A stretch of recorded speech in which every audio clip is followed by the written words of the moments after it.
Okay, so we will start. Good evening, good morning, good afternoon for everyone.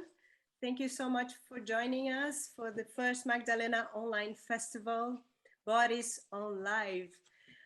Firstly, I'd like to say that we have translation to Spanish for this blog for the talks by Ileana Garcia from Mexico.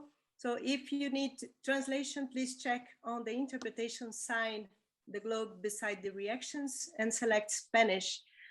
Primeramente les dijo que tendremos traducción al español para las hablas en este bloque. Las que la necesitan, por favor, haga clic en el signo de interpretación abajo, el globo al lado de las reacciones y elige español. Gracias, Ileana.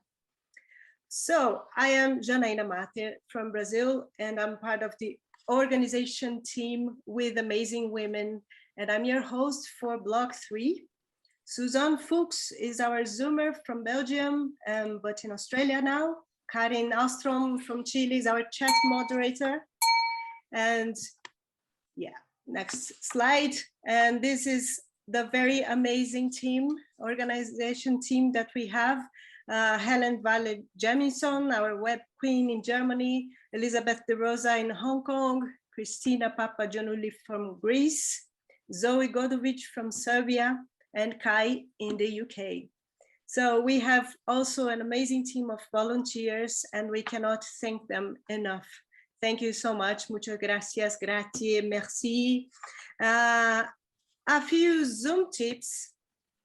Please keep your videos and microphones off. You can ask questions and make comments in the chat, and then Karin will then address them to the artists as soon as possible. Check your hide non-video participants in your Zoom video settings for a better experience. And please notice that all events are being recorded and we are taking screen grabs for documentation. Also, I will talk about this amazing platform that we have where we can meet and chat during all the festival 24/7. That is called the Observatory. The link, I hope someone can put in the chat, maybe, Karin. So the link, you can go there, please go there during our breaks or any time that you can to check it out. You can talk to people there, even in private areas with smaller groups. And you can watch a selection of videos about past Magdalena festivals in many countries, curated by our dear Christina, who has also created all that space for us. On behalf of the team, I'd like to thank so much all the artists here with us for your work and availability. Everything is being done voluntarily, which is why we kindly ask for your donations so that we can pay for their hard work. Pay what you can. We are all in very different economic situations now. So when you pay something, you make it possible for the festival to be accessible in different realities around the world. Thank you for that. Finally, in Block 3, we are going to see the following events. We will start with the performance Await by Deborah Hunt. Then we have 2 artist talks, Lady Finger, Dawn Albinger and Julie Robson. Not just a digital exercise, and It Is What It Is by Maria Porter. And we have another performance / ritual by Dimple Shah from Bangalore, India. So we are now starting with Await by Deborah Hunt. She's from New Zealand, based in Puerto Rico. She has been a mask performer and puppeteer since 1973. And she defines her work as theater of the useless. Please keep your cameras and microphones off and have an amazing experience.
Thank you so much, Deborah. Yay! My cat has decided to join us. Bravo, Deborah. I think Suzanne is going to find you in another device. Is that it, Suzanne? Thank you so much.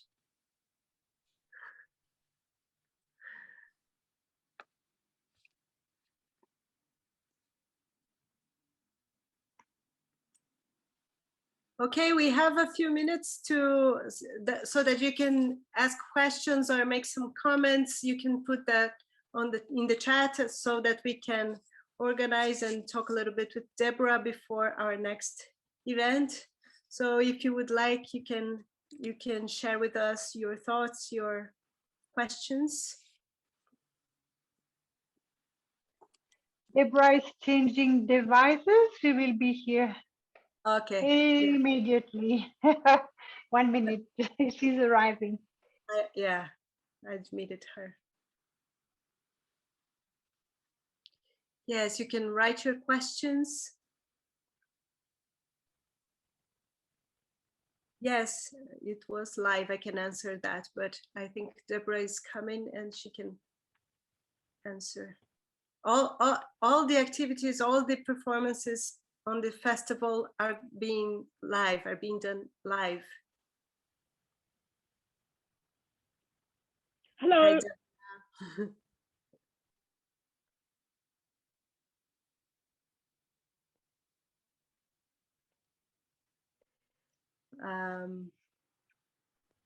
Thank you.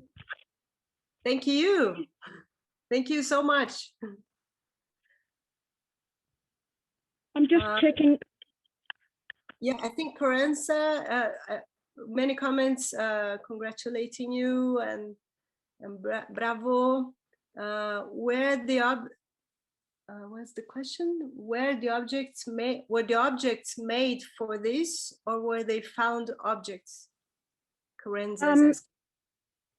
Okay, Corenza, thank you. This is my first foray in many years into object theatre, and strictly speaking, all the objects are found.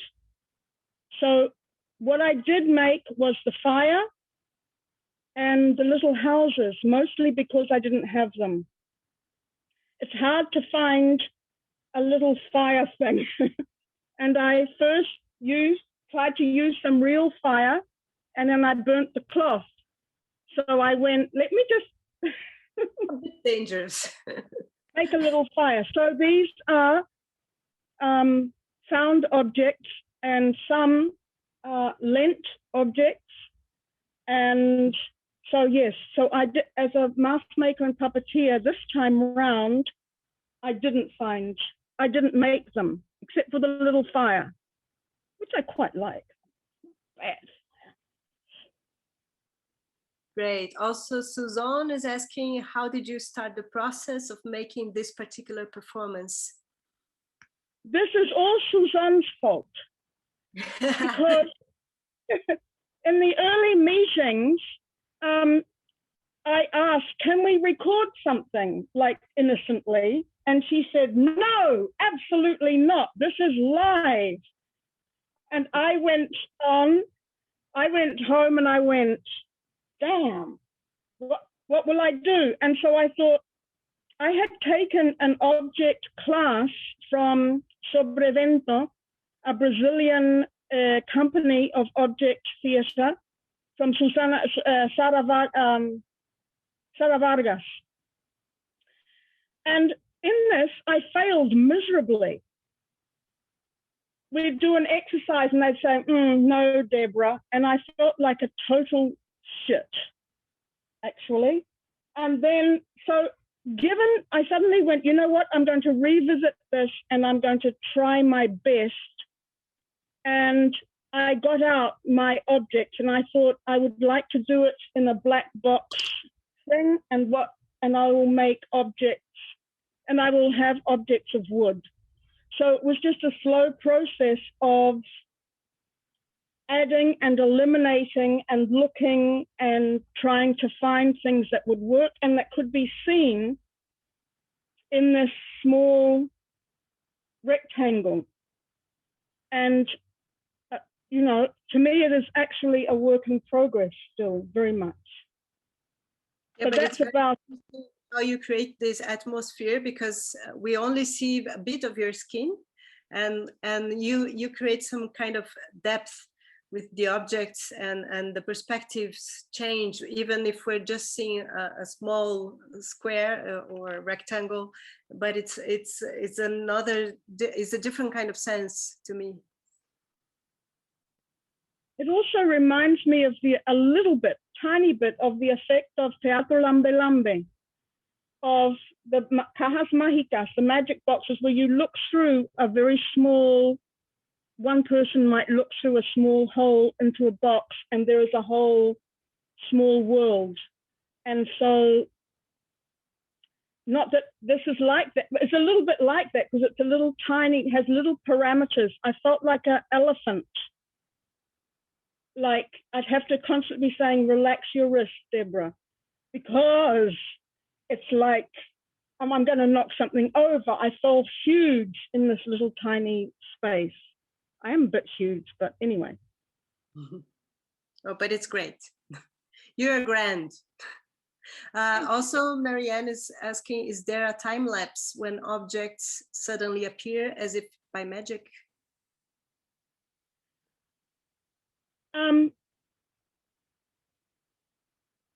Sometimes, because tonight in my house, not here, but like over there, with all the lights out, sometimes I couldn't see things that I could see during the afternoon performance or morning performance.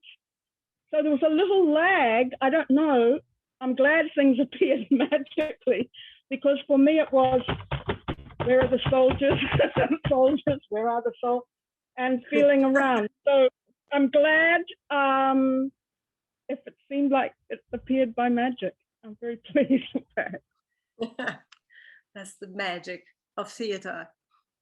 Yeah, and there's a comment, you did a fantastic job of using that rectangle and such clear, beautiful choices.